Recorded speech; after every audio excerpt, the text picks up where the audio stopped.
Salut à vous tous, bienvenue dans le journal de la bande dessinée, avec aujourd'hui une bande dessinée coup de cœur, c'est le zoo des animaux disparus de Bloz et de Cazenove. Si je vous dis Bloz, bien sûr c'est le dessinateur des dinosaures, des fonctionnaires et aussi de la série Les Fondus de Moto. Alors maintenant on va retrouver Bloz. Bonjour Bloz. Bonjour. C'est une chance et un honneur en fait de t'avoir avec nous dans le journal de la bande dessinée. Je te remercie. C'est moi qui suis content d'être là. Parce que ce qui est génial, c'est qu'en fait, tu as commencé tout jeune dans la bande dessinée, si je ne me trompe pas, à 11 ans, tu dessinais déjà dans les journaux. Ouais, c'est ça, ouais. Enfin, je dessinais, c'était de façon très amateur quand même, hein, dans la presse locale, ouais. Ouais. Mais à 11 ans, Euh, ouais, depuis tout petit, c'est un truc qui m'a toujours tenu, ça. donc tu es presque né avec un crayon dans la main. Je pense, ouais. Ou pas loin, ouais. Ouais. Et moi, je t'ai découvert en fait avec la série Les Fonctionnaires. Et c'est Mhm. vrai que c'est génial. Donc, comment t'es venu en l'idée de dire, bah voilà, je rentre chez Bambou. Et en même temps, ça fait bientôt 20 ans que tu es chez Bambou, c'est impressionnant. Ouais. Ouais. Depuis le début, quasi, ouais. Les fonctionnaires, c'est venu un peu par hasard. Moi, j'ai travaillé un temps dans la fonction publique et puis cette idée, elle tournait comme ça. Je cherchais un peu un sujet. Et puis, à l'époque, je travaillais chez Vent d'Ouest pour des guides.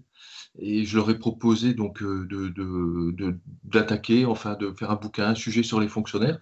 Donc ils m'ont répondu quelques temps après en disant que bon, pour un guide, tout ça, est-ce que les fonctionnaires allaient accrocher ou pas? Et moi j'avais plutôt l'idée d'une série. Et à l'époque, j'ai repéré un petit éditeur dans le Mâconnais qui venait de lancer les gendarmes, les assureurs. C'était une petite structure. Moi, je démarrais à peine. Je me suis dit tiens, je vais le proposer là. C'était Bambou. Si je vais leur Mhm. proposer projet-là.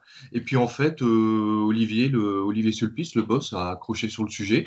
Puis c'est parti comme ça. Donc pour un premier tome d'abord, parce qu'on se disait que on allait d'abord faire un essai, puis j'étais pas certain moi que ça prendrait, puis d'être capable d'en faire plus.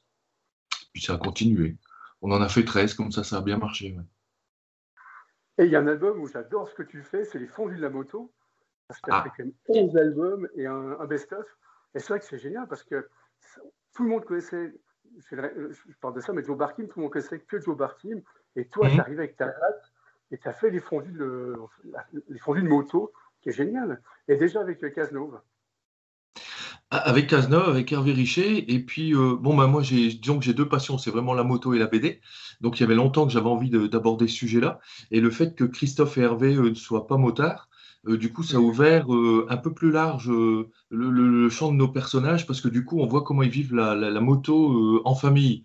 Donc comment ils amènent ce sujet constamment dans les discussions de famille, comment ça peut apporter quelques petites tracas des fois au boulot. Enfin finalement il y a la moto partout mais on voit vraiment dans le contexte avec l'entourage. Donc, comparé au Jobard qui s'imitait vraiment à des petits coups de bourre autour d'un troquet, nous, on élargit un peu le sujet et donc ça permet de renouveler aussi, d'amener pas mal de gags. Puis Christophe et Hervé, ils réussissent à s'adapter à tout. Alors, je sais pas comment ils font, mais ça sent vraiment très, très fort.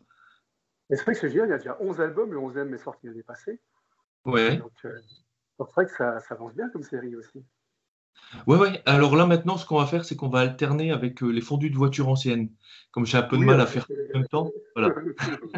Donc, il y aura une suite, il y aura bien un tome 12, on va continuer, mais ce sera un petit peu plus long, il faudra attendre.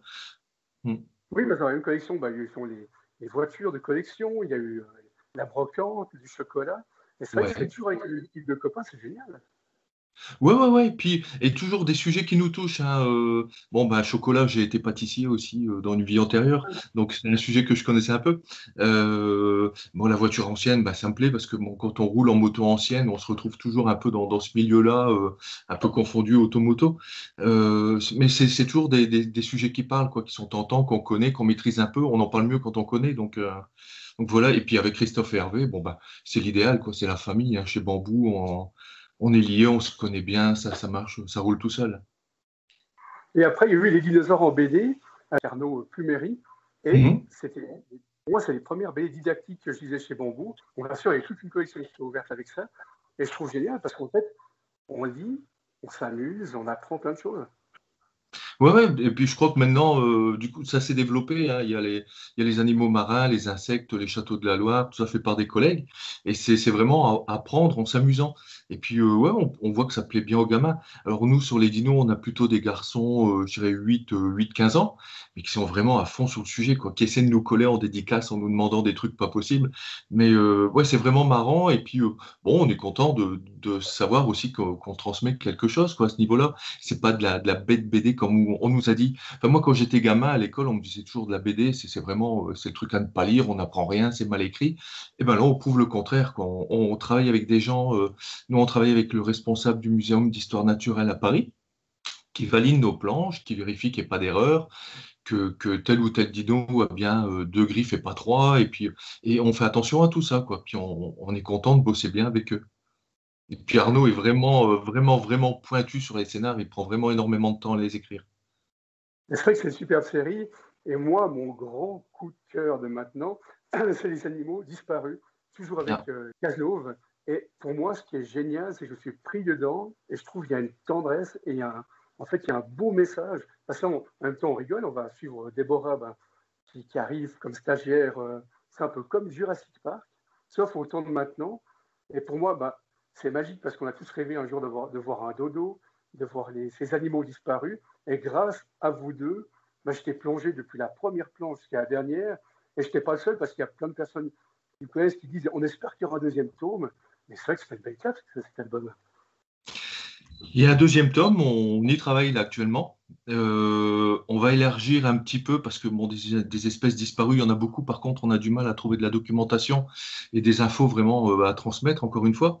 Comme on voit qu'il y a énormément d'espèces qui sont en voie de disparition, on va aussi parler de celles-ci pour prévenir, quoi, faire passer le message aussi que bon, il y a les espèces disparues, malheureusement, elles ne reviendront pas, mais que les espèces qui sont là encore actuellement et pas toujours en très bonne santé, il faut en prendre soin aussi.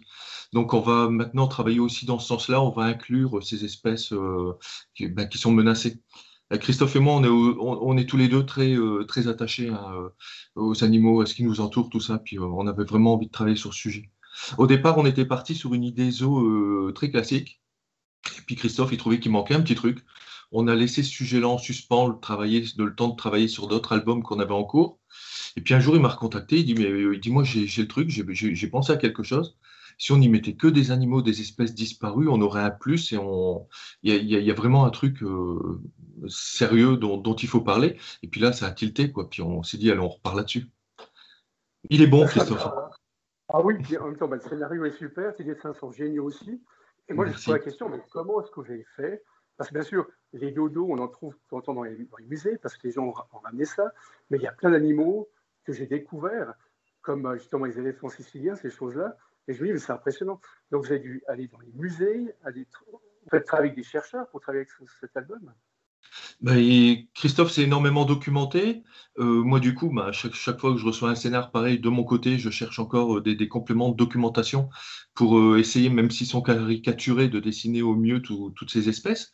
Et puis on travaille maintenant avec les eaux de France. On travaille, enfin, il a réussi à créer pas mal de liens aussi pour justement être au plus juste et rassembler un maximum d'informations. Alors, il a beaucoup de documentation en anglais. Enfin, il s'est vraiment documenté énormément pour travailler le sujet. Parce qu'en même temps, vous touchez tout le monde, parce qu'à la fin, il y a le côté didactique. Et bien sûr, tout le monde voit les orang-outans partir les uns après les autres. Et en même temps, on apprend, grâce à vous, qu'il y a plus de 30 000 espèces qui sont en train de disparaître. Et Mm. c'est vrai que c'est intéressant, parce qu'en même temps, ça nous fait le bel claque, ça nous fait réfléchir. Et on dit, on a envie d'agir différemment. Ouais, puis en même temps, on veut pas être moralisateur, on veut pas donner mauvaise conscience, on veut pas dire, bah voilà, vous conduisez mal. C'est un peu juste un triste constat, quoi. Si on peut maintenant faire, enfin participer à faire un petit peu évoluer les idées, dire bon, il faut peut-être faire parfois, comme là le Nutella, un peu plus, enfin concernant les orang-outans, à ce qu'on consomme pour dire de protéger telle ou telle espèce, c'est peu de choses finalement, mais qu'on peut faire individuellement, qui peuvent peut-être servir, voilà. C'est un peu la démarche que j'avais eue aussi pour Seul à la récré avec ma fille, où on avait essayé d'apporter notre petite pierre, quoi, pour dire d'essayer de faire un truc qui serve à la fin, quoi. voilà, on espère pouvoir participer à ça. Mais c'est vrai que c'est intéressant parce que dans votre album, on parle des ours des cavernes, aussi bien des rhinocéros qui sont de plus Mm. en plus en disparition. Et je trouve que c'est un livre, comme toutes les séries didactiques de chez Bambou, je trouve que c'est des livres qui devraient être lus dans les écoles. Pour dire, voilà, on parle des animaux, mais en même temps, on parle des animaux qui sont disparus. Qu'est-ce qu'on peut faire pour ça? Qu'est-ce qu'on peut faire pour aider? Et je trouve que c'est très intéressant parce qu'avec les dessins qui sont géniaux, on rigole. Il y a toujours un peu un Gaston Lagaffe dans l'aventure. Donc on rigole même à travers, on apprend des choses. Et je trouve que moi, c'est vraiment mon coup de cœur cette fin d'année. En tout cas, c'est cet album-là. Ah bah merci. Eh ben merci. C'est on a sans doute bien travaillé alors. On essaie de remettre ça sur le deuxième justement et puis de garder voilà ce mouvement qu'on avait, cette envie qu'on a de partager. Ouais. Eh ben Et merci. merci à toi, merci à Cazenove aussi. Et Mm. ma dernière question, sur quel album est-ce que tu travailles maintenant? Alors là, je suis occupé de terminer le tome 2 des voitures de collection, les fondus de voitures de collection. Dans le même temps, je travaille donc sur le tome 2 du Zoo des animaux disparus. On est en train de relancer quelque chose autour des dinosaures aussi, parce que la série n'est pas morte. Alors bon, forcément, ça s'espace parce qu'il y a toujours des. Voilà, enfin, il y a pas mal de trucs en cours. Ouais. Et puis je retravaille avec Christophe et Nora Fraisse sur un nouvel album sur le harcèlement scolaire aussi, C'est mais bien. plus à destination des ados. Oui. Voilà. Je te remercie beaucoup d'avoir accueilli chez toi. Bah, c'est moi qui te remercie, c'était cool. Et puis au plaisir de se croiser une fois en live. Bah, ce serait pas mal, oui, quand les salons reprendront. Oui, malheureusement, il y a tout qui disparaît. Ouais. Merci beaucoup. Au revoir. Merci, au revoir, bonne continuation. Bye. Et puis merci aux lecteurs.